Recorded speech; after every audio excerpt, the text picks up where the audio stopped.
తెలుగు రాష్ట్రాల విషయానికొస్తే 2019కి ముందు ఆంధ్రప్రదేశ్ ముఖ్యమంత్రిగా ఉన్న చంద్రబాబు కాంగ్రెస్తో చేతులు కలిపి ప్రతిపక్షాలను ఏకం చేసే ప్రయత్నం చేసి ఆ ఎన్నికల్లో ఘోరంగా దెబ్బతిన్నారు.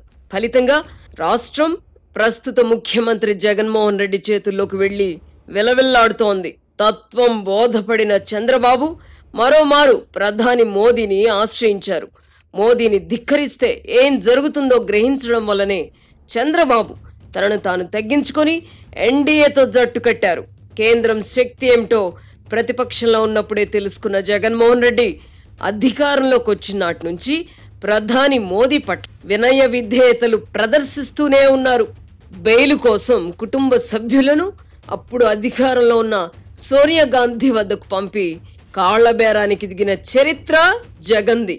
దాని ఫలితమే అవినీతి కేసులలో జగన్పై విచారణ కూడా జరగని పరిస్థితి. వివేకానందరెడ్డి హత్య కేసులో నిందితుడైన అవినాష్ రెడ్డిని అరెస్ట్ చేయలేని పరిస్థితిలో సిబిఐ ఉందంటే పైవాడి ఆశీస్సులు లేకుండా సాధ్యమా?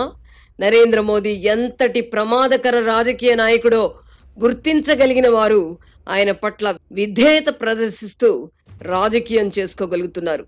ధిక్కరించిన వారు జైలుకు వెళ్లాల్సిన పరిస్థితి. ఈ నేపథ్యంలో ప్రధాని వద్ద చంద్రబాబు సాగిలపడ్డారని నిందించి ప్రయోజనమేమిటి? ధిక్కరిస్తే ఏం జరుగుతుందో తెలుసుకొనికే చంద్రబాబు రాజీ పడిపోయారు. కాగా జగన్ రెడ్డిపై నమోదైన కేసులతో పోల్చితే అరవింద్ కేజ్రీవాల్ పై పెట్టిన కేసు ఏపాటిది? లిక్కర్ వ్యవహారంలో చేతులు మారిన మొత్తం 100 కోట్లని ఈడీ అధికారులే చెబుతున్నారు. 1000 కోట్ల అవినీతితో పోల్చితే 100 కోట్లు ఏ మూలకు? అవినీతికి పాల్పడాలనుకున్న అనుభవం కూడా కావాలి. ఆ అనుభవం లేనందువల్ల కాబోలు కేజ్రీవాల్ దొరికిపోయారు.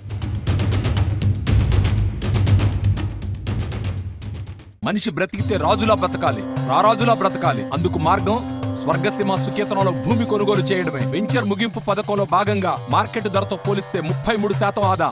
ఇప్పుడు తెలంగాణ మాజీ ముఖ్యమంత్రి కేసీఆర్ విషయానికి వద్దాం. తెలంగాణను ఉద్ధరించమని ప్రజలు ఆయనకు 2వ పర్యాయం కూడా అధికారం కట్టబెడితే జాతీయ రాజకీయాలంటూ గాల్లో మేడలు కట్టారు. మహారాష్ట్రలో జెండా పాతాలనుకుంటే సొంత రాష్ట్రంలోని ప్రజలు ఆయనకు గులాబీ జెండాను పీకేశారు. మరోవైపు ఢిల్లీ లిక్కర్ కేసులో కుమార్తె కవితను ఈడీ అధికారులు అరెస్ట్ చేసి తీసుకెళ్లినా నోరు కూడా విప్పలేని పరిస్థితిలో కేసీఆర్ ఉన్నారు. ఒకప్పుడు మోదీపై కత్తులు దూసిన కేసీఆర్ ఇప్పుడు సొంత పార్టీని కూడా కాపాడుకోలేని పరిస్థితి. మహారాష్ట్రలో ప్రధానమంత్రి మోదీతో విభేదించిన శివసేన అధినేత ఉద్ధవ్ ఠాక్రే అధికారంతో పాటు సొంత పార్టీని కూడా కోల్పోయారు. ఏక్నాథ్ షిండేను ప్రోత్సహించిన బీజేపీ పెద్దలు శివసేనను చీల్చి ఉద్ధవ్ ఠాక్రేను బలహీనుణ్ణి చేశారు. మరో వృద్ధ నేత శరద్ పవార్ పరిస్థితి కూడా ఇదే. ఆయన ప్రారంభించిన ఎన్సీపీ కూడా చీలిపోయింది. పార్టీ గుర్తును కూడా శరద్ పవార్ కోల్పోయారు. గడిచిన దశాబ్ద కాలంగా దేశంలో చోటు చేసుకున్న రాజకీయ పరిణామాలను పరిశీలిస్తే భారతీయ జనతా పార్టీతో తీవ్రంగా విభేదించిన వారే కాదు, అతిగా అంటకాగిన వారు కూడా బతికి బట్ట కట్టలేని పరిస్థితి.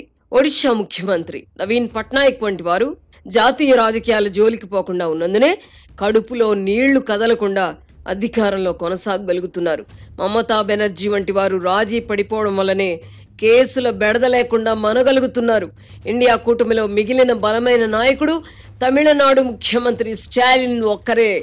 ఆ రాష్ట్రంలో నెలకొన్న ప్రత్యేక పరిస్థితుల వల్లే ఆయన కూడా బీజేపీని వ్యతిరేకిస్తున్నారు. ఫలితంగా తమిళనాడు మంత్రులపై కేసులు నమోదవుతున్నాయి. ఈ ఎన్నికల తర్వాత కూడా స్టాలిన్ ఇదే విధంగా ప్రధాని మోదీని వ్యతిరేకించి నిలబడతారని చెప్పలేం. ఒకప్పుడు తమిళనాట ఎంజి రామచంద్రన్, కరుణానిధి కేంద్ర ప్రభుత్వాలను ధిక్కరించి అధికారం కోల్పోయారు. అప్పుడు ప్రధానిగా ఉన్న ఇందిరాగాంధీ శక్తిని తట్టుకోలేక చివరకు రాజీ పడిపోయారు. అప్పటి నుంచి ద్రవిడ పార్టీలు కేంద్రంతో సఖ్యతగా మెలుగుతున్నాయి.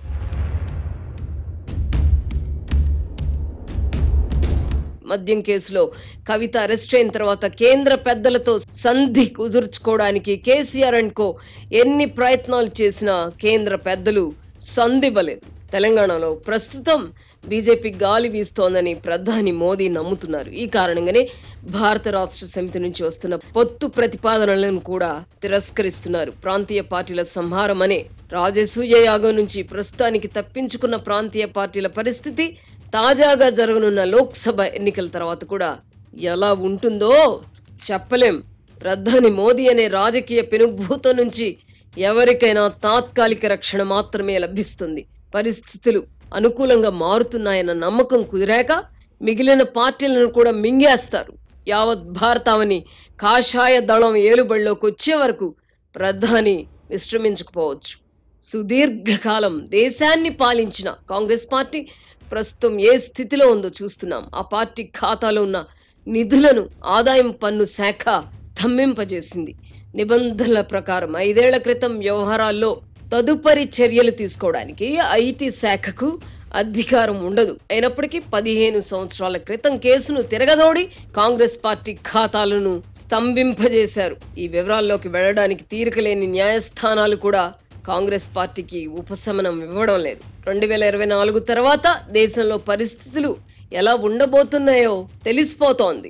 స్వతంత్రంగా పనిచేసే వ్యవస్థల కోసం వెతుక్కోవాలి.